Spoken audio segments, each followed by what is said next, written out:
This video we will be discussing about the journal proper. Till now we have discussed various subsidiary books, that is the purchase book, sales book, purchase return and sales return book, and now the last topic under this is the journal proper. That is the journal proper is a journal wherein all the entries we do not find any mention or we do not find any place in the purchase book or sales book, purchase return or sales return. These are recorded in the journal proper. So the entries which are recorded in the journal proper are, first of all, you can see the adjusting entries. Adjusting entries.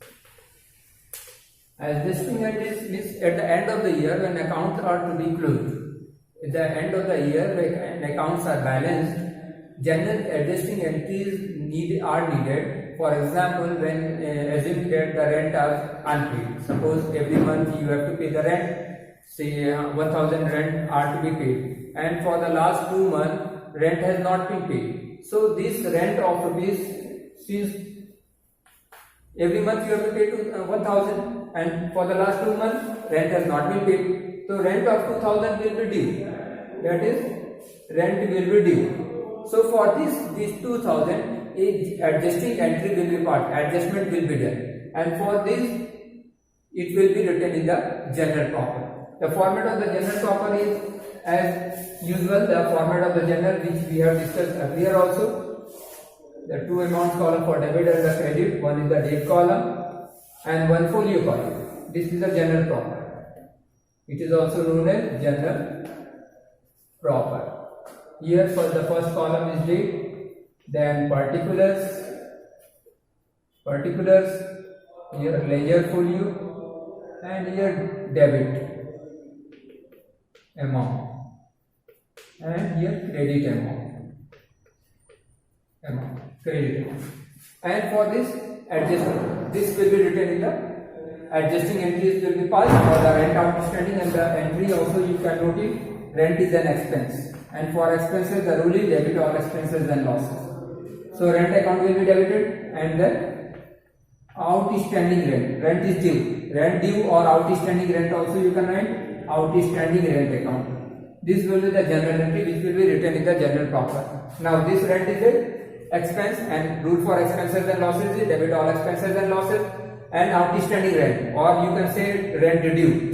This rent is outstanding or it is due, and if it is due means it is a liability for us, and the rule for liability as we know, if liability increases it is credited, if liability decreases it is debited. Now here liability is increasing, that is why credit is being done, because this outstanding liability, one liability is being created, so if liability increases it is to be created, that is why outstanding rent is created. And if this journal will be written in the journal proper, and it will be called an adjusting entry. Next is, you can say the rectification entry is there. Next is rectification entry.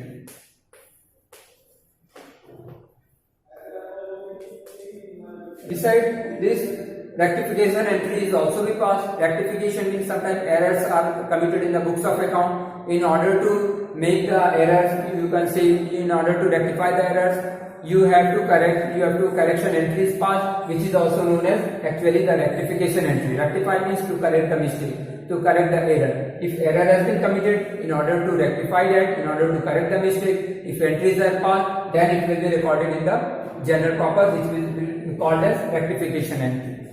Then third is opening entry.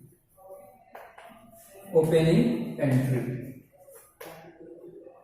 Opening entries are the entries we have discussed in the earlier videos, that the balance of this year is carried forward to the next year also. But important thing, because it, as we know that in case of the British approach, three types of accounts are there. That is the personal account, then real account, and nominal account. These are the three types of account which we know that these are the three types of account under the British approach. Now under the British approach, three types of accounts are there. The balance of this, the personal account and real account, these are transferred to balance sheet. The balance of personal and real account, these are carried through balance sheet. So the closing balance, the closing balance of these two accounts, the personal and the real account, the closing balance of personal and real account are carried forward to the next period. That is, it will be carried to the next period. Assuming that suppose accounts are closed on 31st of March, say 31st March 2000. So whatever balance will be left in the personal account and real account on 31st of March, that will be carried forward in the next financial year, that is 1/4/2020. The next date after this 31st March will be 1st of April.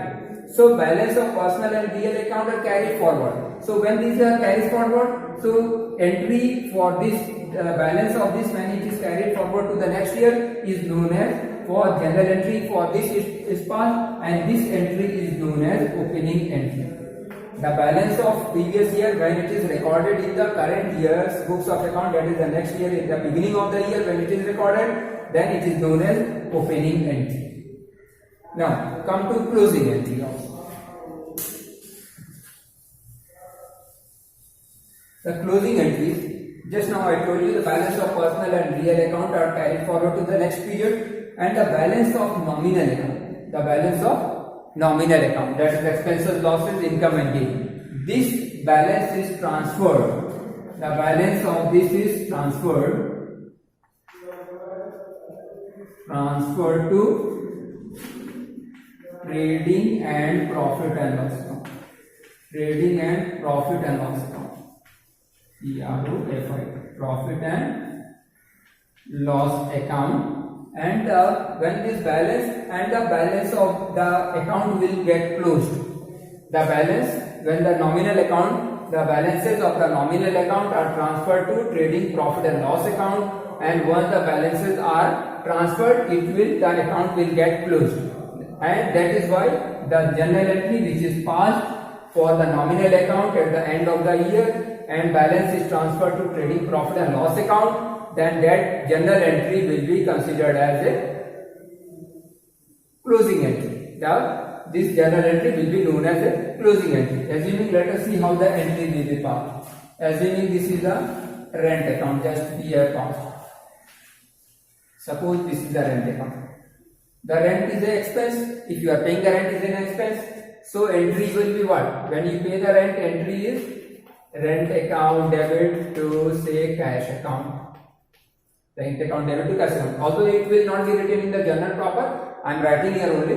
But this is only a journal entry. This rent account to cash account will be passed in the books of in the cash book, because this is a cash transaction. In the cash book it will be recorded.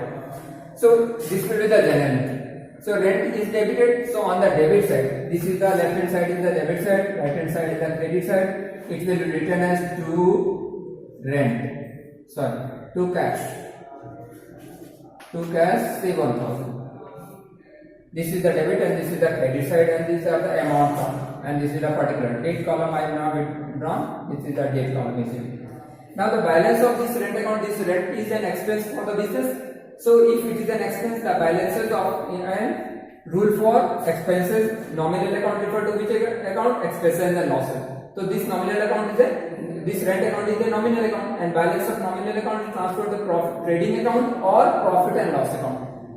Balance of this rent account will be transferred to actually this profit and loss account. So for this here it will be written profit and loss account 1,000. Now the balances will become equal. There no balance will be left in this account, because the balance of this rent account will be transferred to profit and loss account. Now the entry will be what? See, rent account, on the credit side of rent account what it is written? Profit and loss account. So rent account is credited. So entry for this is profit and loss account debit to rent.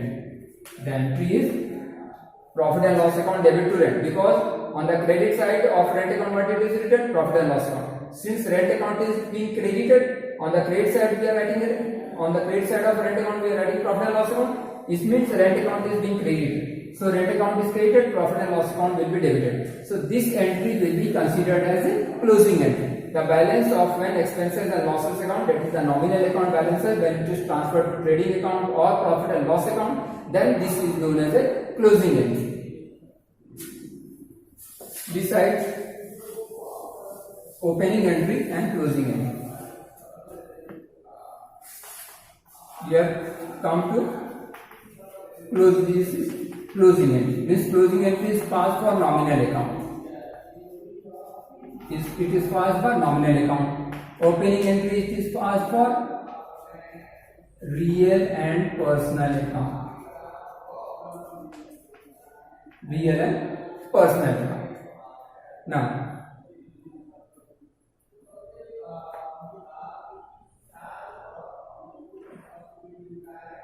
Now there are other entries can also be there. Other entries can also be there. Other entries in the sense, suppose goods are withdrawn by the proprietor. Goods are withdrawn by the proprietor. If a proprietor or the owner of a business withdraws goods, if the owner of a business man, if the owner of a business that the owner withdraws goods, then in case this is considered as a drawing. So drawing is what? Drawing account, when drawing event, drawing will be debited.